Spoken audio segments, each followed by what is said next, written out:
Bueno chicos, recientemente he probado una expansión que me ha llevado a darme cuenta de que no os había hecho el vídeo de opinión de este juegazo. Es un juegazo. Rebellion.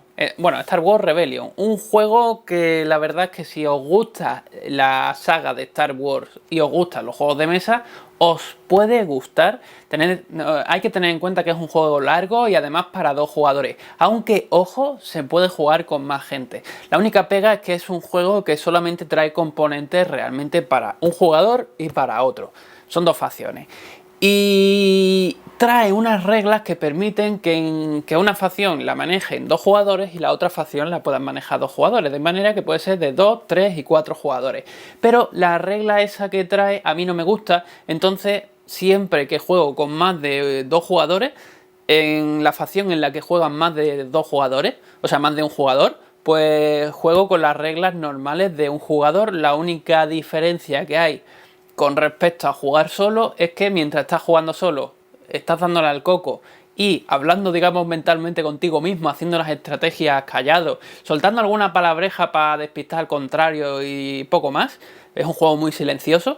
Y cuando juego con más gente dentro del grupo, pues está la gracia esta de hablar. Bueno, tienes que transmitir al resto del grupo qué se te ha ocurrido, qué estrategia, qué troleo queréis hacer, y al mismo tiempo, pues bueno, no te vas a apartar de la mesa, por lo tanto el otro grupo está ahí pegando la oreja a ver qué pesca y tenéis que estar intentando pues trolearle con las cosas que decís. Entonces digamos que a 2 jugadores es un juego estratégico, con más gente, bajo mis reglas, es un juego estratégico, pero al mismo tiempo un poco party. Y es un poco raro, pero mola. O sea, si tenéis un grupo grande y les da por probarlo, jugadlo así y vais a descubrir que mola más que con las reglas que ellos proponen. Comentaros también una cosa. Este juego, si no sois fan de la saga de Star Wars o no os gusta, o sea, porque no las conozcáis o sencillamente no os guste, os puede gustar el juego, porque realmente es un buen juego. La única cuestión que hay que tener en cuenta es que no os vais a sentir tan metidos dentro de él, porque vais a estar simplemente jugando un juego de estrategia en el que un bando tiene que encontrar la base enemiga y el otro tiene que intentar que el contrario no la encuentre y que el tiempo se agote lo antes posible. En ese sentido, yo, o sea, para los que no sois fans de la saga Star Wars o no la conocéis, yo comparo este juego un poco con mi experiencia en La herejía de Horus, el juego de Fantasy Flight. ¿Por qué? Pues porque el juego es un juego estratégico, a mí me gustó bastante, pero no conozco lo que es la ambientación, no conozco la historia. Yo creo que si me leyese libros y demás me gustaría, pero no la conozco. Entonces lo jugué sin conocer y bueno, pues cogí a un personaje que a lo mejor alguien que conociese la saga lo fliparía por estar jugando con ese personaje o con esas tropas o con lo que fuese. Y yo, sin embargo, pues no sentía nada, simplemente lo típico de estoy jugando bien a nivel estratégico o no estoy jugando bien a nivel estratégico. Y con este os puede pasar lo mismo. Vamos a ver los componentes, ¿no? Bueno, pues a nivel componentes tenemos una caja aquí que yo creo que es importante, en la que yo creo que es importante que señalemos esto. Este es un juego previo al momento en el que Edge y Fantasy Flight fueron absorbidas por Asmodee. ¿Y por qué os digo esto? Pues porque recientemente de Edge no tengo juego, creo, después de haber sido absorbida, pero de Fantasy Flight sí, después de ese momento, y las calidades de las cartas y demás bueno, bajo mi punto de vista, han bajado bastante. Los plásticos y dados yo creo que se parecen en calidades, pero lo que son los cartones y plásticos, o sea, y cartas, pues las veo reducidas en calidad. Entonces, si esto es un juego previo, quiere decir que si se sigue vendiendo, como ahora estas 2 compañías son del grupo Asmodee, no estoy muy seguro de si las calidades que vais a ver en esta edición van a ser las mismas que podréis ver en un juego comprado a día de hoy, producido a día de hoy, con la colaboración que estén haciendo ahora mismo, que no sé si seguirá apareciendo Edge, no sé si aparecerá Fantasy Flight o directamente habrán puesto a Asmodee, no lo sé. Pero bueno, que sepáis que puede ser que no sean las mismas calidades. En ese sentido, os aconsejaría que buscaseis por ahí, o si podéis verlo en persona, pues que le echéis un vistazo, ¿vale? Son las calidades al menos de antiguas de Fantasy Flight, las buenas, cartón bueno en cuanto a caja, o sea, tan bueno que se me cayó una vez desde una altura de la cintura con todo lo que pesa este juego, y lo que le pasó fue esto. O sea, no lo estaréis prácticamente ni notando. Y es flipante, o sea, me dolió en el alma que quedase esa marca, pero el juego no recibió daño ninguno y eso está genial. En cuanto al reglamento, pues lo que es la calidad del papel yo la veo similar a la buena época de Fantasy Flight. No os puedo decir si la nueva edición que hayan sacado sea igual o no. Y las ilustraciones, eso es una cosa que no he comentado, tanto del reglamento como de las cartas y demás, son ilustraciones, no son fotogramas sacados de una película, con lo cual, bajo mi punto de vista, eso es brutal. Las explicaciones que hay en los dos son bastante claras, yo creo que no dejan mucho lugar a dudas. Aquí tenemos una cosilla que habrá mucha gente que sí que le chirríe o le disguste en un juego que cuesta 89, 100 pavos.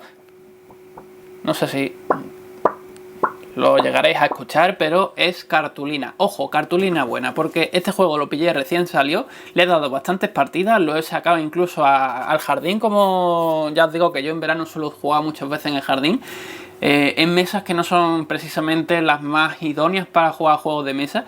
Y yo creo que la marca así más desagradable que puede tener es la esquina esta. Y es por un arrugado que probablemente sea por culpa de la caja, de haberlo guardado algún día mal o alguna historia de esta. Comentaros también que a mí no me parece mal que esto esté así, porque yo tengo la manía de que cuando hay huequecitos así, esto es para poner un mazo aquí y otro mazo aquí, pues cuando existen esos huecos le pongo los mazos ahí. De manera que mis cartas además están enfundadas. Si esto fuese un cartón gordito, tendría una leve inclinación, y esa inclinación en muchos casos, si el mazo tiene una altura mediana, ya empieza a resbalarse lo que es las cartas que hayáis colocado ahí. Después tenemos esto, el tablero. Esta es la ilustración del tablero. Si os gusta, genial. Si no os gusta, pues es la que hay. Entonces a lo mejor sería lo suyo buscar otro juego. Yo es que soy fan de intentar comprar juegos que me gusten las ilustraciones. Además del juego, lógicamente. Porque valen un dinero. Si uno no me gusta en cuanto a ilustraciones, pues habrá otro juego por ahí que seguro que me gusta en cuanto a mecánica y en cuanto a ilustraciones. Es un tablero que, por cierto, es raro porque está dividido en dos y ocupa bastante. Aunque hay tableros que tengo por casa que son más grandes. Y esto que estamos viendo aquí no lo trae el juego. Fantasy Flight ya sabéis que es una de esas compañías en las que los insertos a la gente no nos disgusta mucho por una cosa. Y es que no suelen ser útiles. De hecho, es que Fantasy Flight suele ser una compañía que trae muchos componentes, entonces sus insertos realmente no son útiles, salvo que los metáis en bolsitas y entonces se convierte en un juego, sacar el juego a mesa en un coñazo. Pero si bien no son útiles, son preciosos. Tienes unos niveles de ilustración que a mí por lo menos me encanta tener los insertos de Fantasy Flight, porque son bonitos. Pero en Rebellion hicieron un inserto inservible que encima era feo. O sea, las dos cosas. Clean, clean, clean. Vamos, acertaron. Un fondo estrellado y eso era el inserto. Súper feo.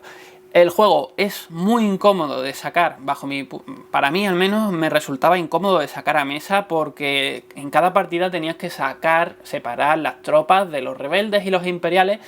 Yo las tenía cada una en dos bolsitas, no me acuerdo si originalmente venía así, pero aunque estuviesen cada una en dos bolsitas, aún así tenías que separar dentro de cada bolsita en grupos por cara a la producción, y eso era un peñazo. Entonces me he terminado buscando esto. En las bolsitas, o sea, la calidad del plástico es bastante buena, porque ya os digo, en las bolsitas no les ha pasado nada a las miniaturas, no ha aparecido nada roto ni nada así que debe ser un buen plástico. Y a nivel de detalle, pues hay miniaturas que están mejor, o sea, más chulas, y hay miniaturas que están un poco más feas. Esto le pasa a casi todos los juegos que traen miniaturas. Siempre hay alguna que os llama más la atención y alguna que os llama menos la atención. Pero indudablemente el plástico, como os digo, es bueno. O sea, fijaos en esta miniatura. Qué pasote. Es creo que la única que requiere montaje de este juego. Bueno, si le contamos la peana como montaje, eso creo recordar que también había que montarlo, pero vamos, que no es una locura. Viene en tres partes. Tenemos también esto, que es esto sí es una cosa bastante incómoda de este juego, y es que los líderes van con las peanas estas que les gusta a los de Fantasy Flight, o les gustaba, no sé si siguen haciéndolo así. Bueno, sí siguen porque tienen el borde exterior, que es el nuevo juego de Star Wars, tiene estas peanas o unas parecidas. Son una caca, o sea, en el momento en el que el cartón se suelta alguna vez de esto, ya empieza a no encajar bien y encima le dejas marcado el cartón, entonces a lo mejor en algún momento termino buscando unas alternativas. Y una cosita a nivel producción que tampoco me gusta son los estados estos que tú se los aplicas a los líderes, y para eso lo que haces es pones esto en la mesa, pones el líder encima y aprietas y esto se queda pillado en la peana. En principio la idea es brutal, es de putísima madre. Pero ¿qué ocurre cuando se pierde el estado? Que cuando vas a sacarlo suena... Y eso a mí me entra una cosa por dentro porque, bueno, lo que le pasa es esto. Estoy viendo el borde ese, ¿no? O sea, esto si le das muchas partidas, al final terminará reventadísimo. Y eso es un problema, ¿vale? Los dados, pues, de buena calidad, como siempre. Los tokens igual. Las cartas son de la calidad antigua de Fantasy Flight. Con lo cual, en general, a nivel producción, yo lo veo bien. En cuanto a la preparación, ya depende un poco de si lo vais a preparar vosotros solos o los jugadores que os vayan a acompañar, pues también van a participar en esa preparación. Si lo preparáis vosotros solos, se hace un juego larguete de preparar, pero tampoco una locura. Hay juegos muchísimo peores. Y si lo preparáis con vuestro compañero o vuestro grupillo, pues tampoco es una cosa tediosa. Sencillamente lo que hay más coñazo de preparar en este juego es esto, las figuritas, por una sencilla razón, y es que conviene, cara a agilizar la partida, que las separemos previamente, ya sea porque las tenemos almacenadas de forma independiente, como en este caso, o porque, no sé, las tengáis en cajitas agrupadas por estilo de figuritas o algo así, porque a la hora de producir tú vas a fijarte en bueno, controlas una serie de planetas y en esos planetas hay una simbología que son triángulos, círculos y cuadrados de color marroncito, como en este caso, o azules. En función de los iconos que tengan los planetas que controla, pues puedes producir determinadas unidades que van directos a la cola de producción. Producir significa que, por ejemplo, si en tu planeta tienes un triangulito marroncito, pues podrías producir solamente una unidad de este. Y claro, tienes que ver, o sea, si lo tienes repartido en una bolsa, pues sí, cada jugador va a tener una bolsa de su facción, pero va a tener que estar buscando en su bolsa cada unidad. Y aquí tenemos 1, 2, 3, o sea, 4, 5, 6, 7, 8 unidades. Con lo cual, y estamos hablando encima de unidades que en ocasiones son como estas. Son súper chiquititas, a ver si... Ahí, perfecto. Tamaño uña de dedo, que es súper enana. En principio no tendría por qué pasar nada, a ver si... Ahí estamos. Que en principio no es que sea una cosa problemática, pero claro, son unidades pequeñitas, os van a quedar enganchadas. Entonces lo suyo, y como os digo, lo que va a agilizar la partida es que las tengamos separados desde el principio. Ya sea porque las tenéis en bolsita y las habéis separado en grupo para jugar, porque las tenéis en una caja que está compartimentada y podéis tenerlas separadas, o porque tenéis un sistema parecido a lo que yo tengo ahora mismo aquí en mesa, y las tenéis separadas todas absolutamente. La preparación, pues al final es eso. Colocas en mesa el tablero, cada jugador coge los elementos de su facción, los agrupa en función de cómo se necesiten, y en el tablero pues se cogen y se marcan los distintos planetas que van a ser controlados por cada facción o que van a ser afines a cada facción, y las tropas que van a ir dentro de esos planetas. Y una vez eso está hecho, pues el jugador, el rebelde, va a robar una carta va a buscar de los planetas que no están ocupados, pues qué planeta le interesa para colocar su base, porque en este juego el objetivo es, para el Imperial, encontrar la maldita base del rebelde. Y con eso y un bizcocho tendríamos preparada la mesa para poder darle una partidilla a este juego. Sobre el juego, pues deciros que básicamente es un juego de estos que se consideran últimamente asimétricos, en el que un jugador va a llevar a la rebelión y otro va a jugar con los imperiales. Como os he dicho al principio, realmente podríamos jugarlo con más gente, pero no es... O sea, al final los componentes siempre son los mismos, con lo cual no es un juego realmente para más de 2 jugadores. Entonces, una facción, otra facción, están enfrentadas. En el caso de los rebeldes, pues el juego cuenta con una serie de rondas y en el tablero de juego hay un marcador de rondas. En la parte inferior tenemos un token que nos va a servir de contador de tiempo, contador de ronda, y en la parte superior, en la parte opuesta, tenemos un token que indicará, pues más o menos podríamos decir, la popularidad de los rebeldes o algo así. Entonces, el imperial...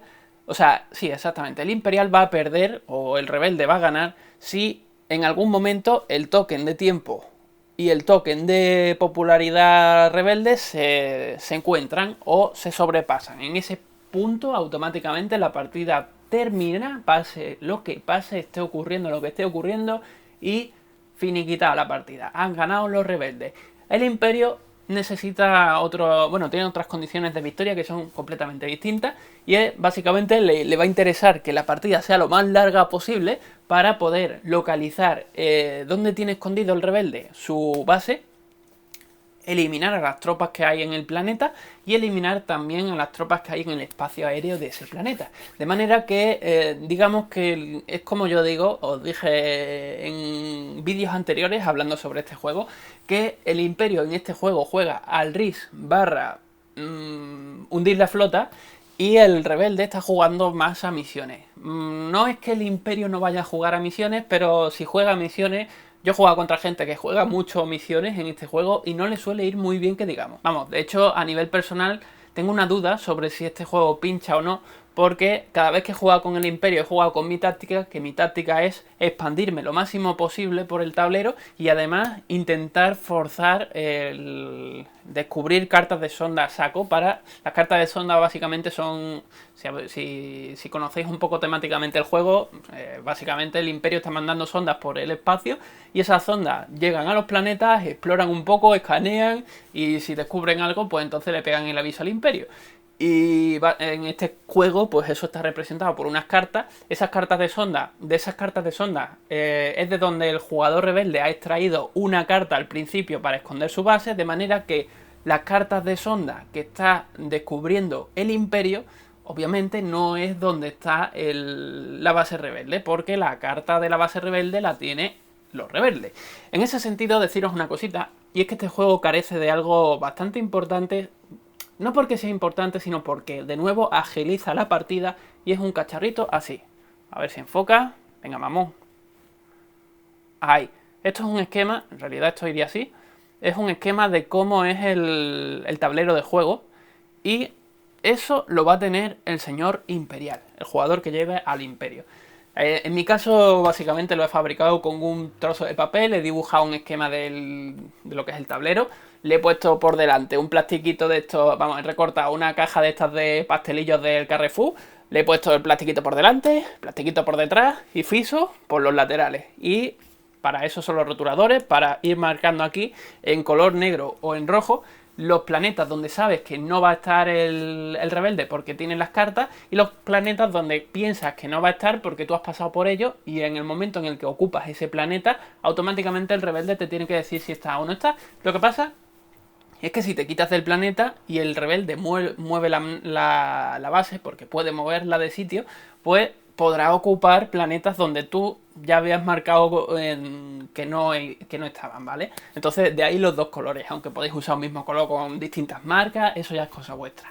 Y hay gente que se descarga una aplicación en el teléfono. El problema de eso es que si vuestro teléfono no tiene batería en ese momento, pues os jodéis un poco la marrana. Y aparte que esto me parece más divertido que usar un maldito teléfono para jugar una partida. Eso a nivel personal. Yo por lo menos cuando juego con el Imperio siempre cojo mi tarjetita. Tengo un amigo que le gusta más usar una aplicación. Ya, como os digo, cosa vuestra. Y la magia de este juego no es realmente que cada jugador, digamos, tengan dos formas de jugar, porque... no os lo he comentado, pero el Imperio produce muchas tropas y además suelen ser tropas un poquito mejores. y va a expandirse de forma brutal, de forma normal, ¿vale? Habrá alguna partida en la que el rebelde le supere militarmente en el tablero, pero normalmente eso no pasa. Tienen que estar jugándolo muy mal el jugador imperial y además saliéndole fatal las tiradas. Pero normalmente, ya os digo, suele arrasar en lo que es el tablero, la zona visual del tablero. Y el rebelde, en cambio, juega a la mano. En las cartas va teniendo unas misiones que va echando a mesa, le va asignando líderes y esos líderes van a intentar resolver de forma efectiva esas misiones. Y esas misiones van a hacer que el track este de popularidad del temporizador de los rebeldes pues se acerque al temporizador de rondas, que eso le interesa. El imperio también puede hacer que el track este, el token este de popularidad, en lugar de acercarse, se aleje. Pero prácticamente no son muchas las posibilidades de que eso ocurra. Así que al imperio le interesa ya a saco. Y sí, cuando le toca la posibilidad de evitar que el track este se acerque, pues tiene que intentar hacer. Pero eso, en definitiva, el rebelde está jugando a las misiones y el imperio está expandiéndose y haciendo que el rebelde se sienta un poco agonizando desde el principio de la partida prácticamente. Recordemos que este tablero es grande, pero también es chico al mismo tiempo. ¿Por qué? Pues porque tú cuando estableces tu base, la base de los rebeldes, como rebelde, la puedes poner, o lo ideal es ponerlo lo más lejos posible del imperio. Lo único que ocurre es que normalmente lo más lejos posible de las zonas controladas por el imperio implica un par de casillas como mucho. Entonces eso supone para el imperio un par de turnos de movimiento. La ventaja es que el imperio no sabe dónde leches está y el tablero, como os digo, es suficientemente chiquitito como para que el rebelde esté un par de casillas lejos del imperio, pero es suficientemente grande como para que el imperio, sin saber a dónde tiene que ir, pues no sepa en qué dirección tomar. A lo mejor tú estás puesto en la zona derecha del tablero y el imperio se está moviendo para la izquierda, por un poné, ¿vale? La cuestión es esa, que el tablero es grande y chico al mismo tiempo, pero el imperio, como produce tanto y sus tropas son tan potentes, al final te puede arrasar fácilmente en casi todas las partidas a nivel militar. No hay problema con eso, porque ahí es donde comento que está la magia de este juego, y es que tú, siendo rebelde, puedes patearle el culo al imperio a pesar de estar sufriendo las más desastrosa de las derrotas a nivel militar y perdiendo planetas y tal y cual. La gracia está en eso, en que yo creo que en prácticamente todas las partidas que le he dado a este juego, cuando llegas a las 2-3 últimas rondas de la partida, que como os digo, tenéis un marcador de ronda, pues cuando le quedan dos o tres turnos para mover al contador de tiempo, sabes que le quedan 2 o 3 rondas a la partida, raramente se va a extender el juego mucho más, e incluso se va a cortar, pues en ese momento el imperio está tan cerquita, tan cerquita, tan cerquita de la victoria que la está tocando ya con los dedos, pero es que el rebelde tiene en su mano una carta, a lo mejor de objetivo, que está a puntito de cumplir y también está tocando con la mano la victoria, porque es lo suficiente como para que el track este de popularidad que tiene, pues alcance al track de tiempo, o sea, el token de popularidad alcance el token de tiempo y finalice con eso la partida en una majestuosa victoria. De hecho, os aconsejaría que vieseis, si no habéis visto la partida que he subido, la última, que he subido al canal de Star Wars Rebellion, que es verdad que va con la expansión, pero al final lo que es el juego es lo mismo.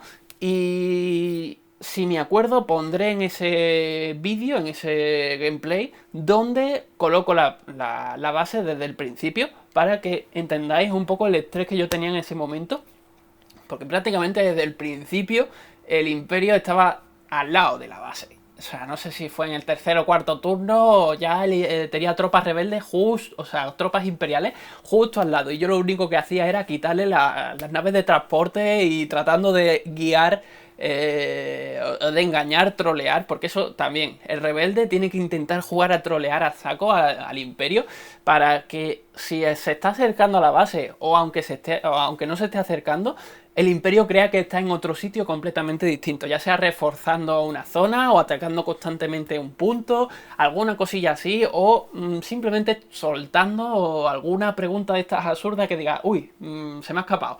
Y eso ya trolea la cabeza del Imperial y es muy divertido jugar como rebelde. Es difícil. Es difícil porque tienes que saber jugar las misiones, pero en el momento en el que el jugador imperial y el rebelde saben jugar o tienen un nivel parecido, ya os digo que es relativamente fácil que el final de la partida pueda estar inclinado hacia ningún lado realmente. Aunque el imperial esté ya prácticamente descubriendo tu base, el rebelde estará, como os he comentado al principio, bueno, antes, a puntito de resolver una carta de misión, o sea, de objetivo, que le dé la posibilidad de avanzar esos puntitos que necesita en el track de tiempo, a lo que es el token de popularidad suyo. Con lo cual, suelen ser partidas muy igualadas, de forma absurda, porque, ya os digo, en el tablero casi siempre está ganando el Imperial. El Imperial puede llegar a quitarte incluso líderes, con lo cual a menos líderes tengas, menos acciones puedes hacer como rebelde, y tienes que aprender a gestionar mejor la mano y qué vas a hacer y qué no vas y qué vas a dejar por hacer.